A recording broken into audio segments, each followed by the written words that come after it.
Hey guys, welcome to my channel, Quae Bellator. I will give you a meaning of what Quae Bellator is towards the end, but to start off, welcome to my channel again.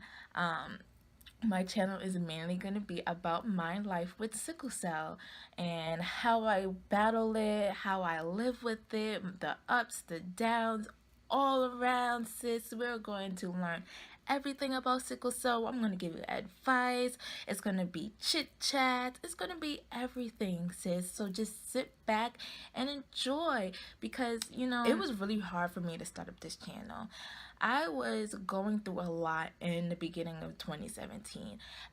I was sick, in and out the hospital with school, and it was just to the point where it's like, okay, like, what is going on with my body? My body is just not wanting to cooperate at all. And when I was like 16 years old, my mom wanted me to write a book, and I'm a really shy person, and I didn't really want to have my life out there like that. But that was then, and then this is now. Obviously, I'm 22 now, not obviously, but I am 22 now, and through that time, I've realized that I really need to advocate sickle cell disease, because there are some really, really, really, really nasty people out there that, one, know nothing about it. There are a lot of doctors out there that do judge a book by its cover, which makes it really frustrating when you try to go to them for help, but then they're like, well, I'm sorry, I can't help you. Go see your regular doctor. And then sometimes your regular doctor doesn't even believe you when you're in pain.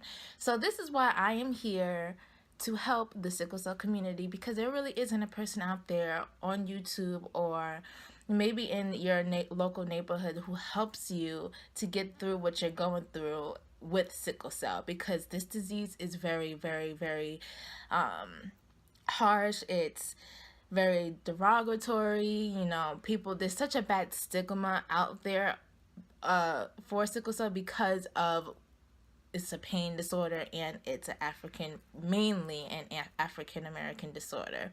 So I want to be that person that you guys can come to if you need advice, if you need updates, if you need info on trials, if you need new medications, if you need anything.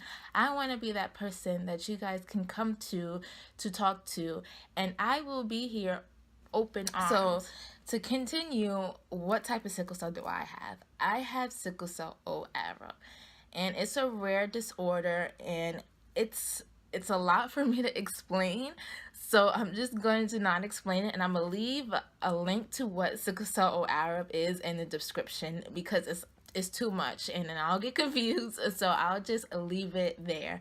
So if you want to know more about sickle cell ORA, it will be in the description. Now, the main two types of sickle cell that there is sickle cell SC and sickle cell SS. Sickle cell SS is more of a chronic illness. Well, not chronic. Sickle cell is a chronic disease, but it's more people with sickle cell SS have more hospital stays as opposed to people with sickle cell SC. But even though people with sickle cell SC, they still have a lot of hospital stays and infections and stuff. Me, when I started growing up with sickle cell ORA, I didn't get any pain crisis until I was 12 years old. My whole life, up from 1 until 12, I was mainly in the hospital for pneumonia, asthma, which is another chronic illness that I have, infections, low hemoglobin, and that was pretty much it. I went 2 years without having any hospital stays, which was really, really, really good for me. And then 12 hit, and it was all downhill. At 12 years old, I had my gallbladder taken out. I had my tonsils taken out. My sickle cell just went into overdrive. My hormones went crazy, and my body just didn't know what was going on. I experienced pain medicine for the first time at 12 years old. I think I was in a 6th or 7th grade, when I experienced all of this, and I almost got left back for the second time. So I thank God I didn't get left back again, but this disease will go crazy at the weirdest time.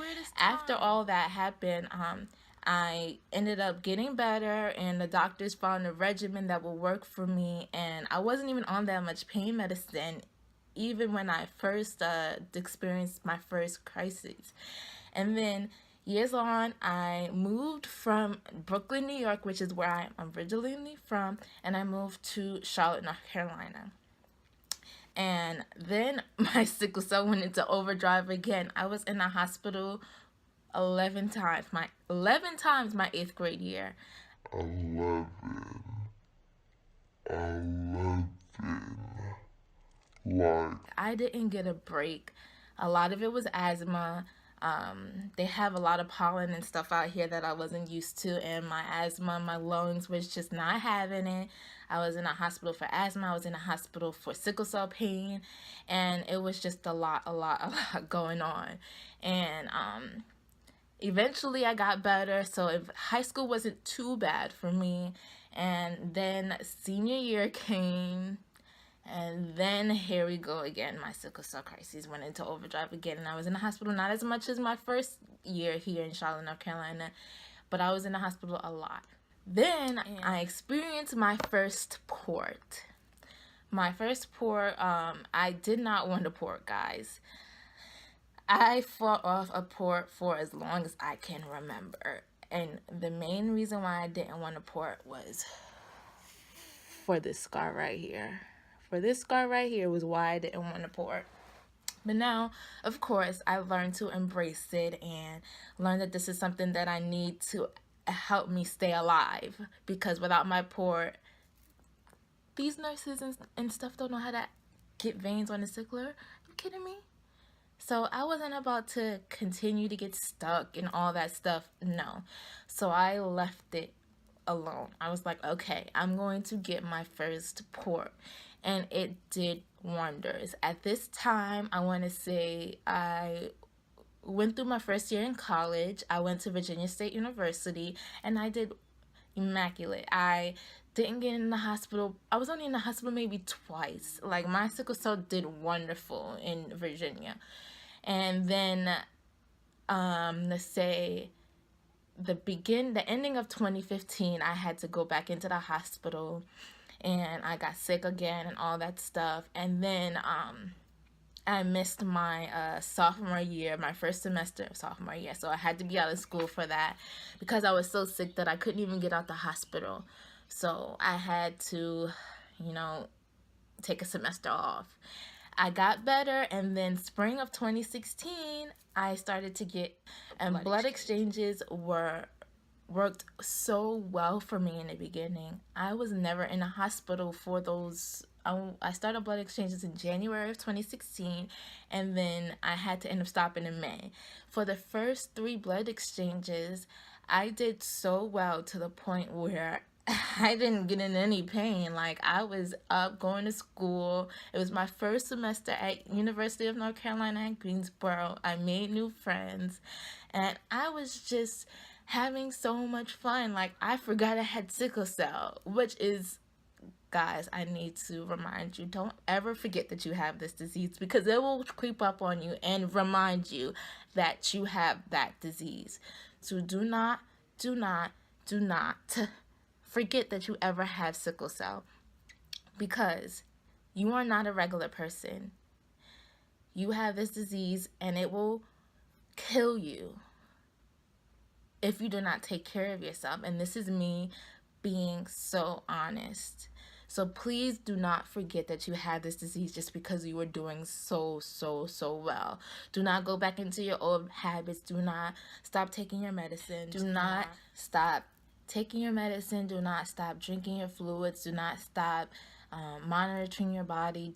Just remember that you still have this disease, and it could take your life at any moment. So back to what I was saying, I ended up forgetting that I had sickle cell, and but the exchanges started to take a toll on my body. I started to have really bad reactions to the blood. I started to develop a lot of antibodies, and then I ended up stopping the exchange transfusion. And during the summer, I ended up getting sick a lot, and then I ended up getting a port infection. And it was deadly. Like, it was so bad to the point where I almost had to go into the ICU, and it was a lot going on. So port infections are real. So be careful. If you guys out there have a port, make sure the nurses are doing what they're supposed to do to access your port. Make sure they're staying as sterile as possible. Make sure that they aren't touching anything when they're sterile. Just make sure they're wearing a mask. Take care of that port because it is your life if you have one. And coming up, well, actually it was yesterday, I ended up getting another port in February 20th, 2017. So it's February 21st, 2017. So it is my port anniversary. Well, yesterday was my port anniversary. So I've had this port for a whole year, and it's caused me some ups and downs. I have two lumens. So I have one right here, and I have one right here, and this one right here is kind of flipped into my chest, so it's kind of hard to access, but they still do it. But this one right here is a rider, guys, because this one ended up having an infection, but the Lord saved it, and I ended up getting to keep it. And this happened in July of 2017, and I got a really, really, really, really bad sepsis infection. I was shaking. My blood counts were everywhere. I had to be on home antibiotics, which I've never had to administer antibiotics, IV antibiotics at home by myself. It was a new learning process for me. My mom had to help me in everything. So you guys, again, be careful with your port. This thing right here is very, very, very sensitive to anything. So make sure you guys are keeping it as clean as possible. That means especially when you're in a hospital and you're taking a shower, make sure that you're covering it. I will have a video on how I cover my port in a hospital when I'm about to take a shower, because it is so important, guys. I don't want you to have an infection, have to have your port taken up, because I know what that's like, and it is terrible. It is absolutely terrible. So flash forward to today. I am doing okay. I had to end up dropping out of school because my hemoglobin ended up going so low to the point where I didn't have enough energy to go to class. I didn't have enough energy to walk across campus. It was too much on my body. You know, the average person, their hemoglobin is like 11 to 14, and mine was 5. Mine baseline is 5 right now, and the doctors are trying to give me shots. They've given me Epogen, which will be in the description, and Aranesp. And Aranesp right now is doing wonders on my body. Epogen is just terrible for me. Like, I can't tolerate Epogen. Epogen causes too much pain for me. Like, it hurts so bad, especially if you're in a crisis. So I do not recommend Epogen if you're in a crisis. But then again, everybody's body is different. But I can end up tolerating Epogen, so they did Aranesp. Well, now I'm getting Aranesp every 2 weeks, and it seems to be helping. Right now, my hemoglobin is at about 6, which is better than 5. I have a little bit more energy to get up and do the things that I want to do. So if it's hard for me to pick up the camera sometimes, I'm sorry. It's just that hemoglobin thing. It's really, really, really, really, really difficult to have to do. So that's one of the reasons why I had to skip out on school. So right about now, I'm focusing on my YouTube channel, and I'm dedicating this time that I will be in school to you guys. So again, please let me know what type of videos you want to see from me, and I will make it happen. I promise you guys I will make it happen. Just leave comments and I will do whatever you guys want. Also, follow me on Instagram, follow me on Twitter. And to the finale, what does Quae Bellator mean? Quae Bellator means she-warrior in Latin. I studied Latin in high school, and it became a part of me because I love that language, but it's really, really hard.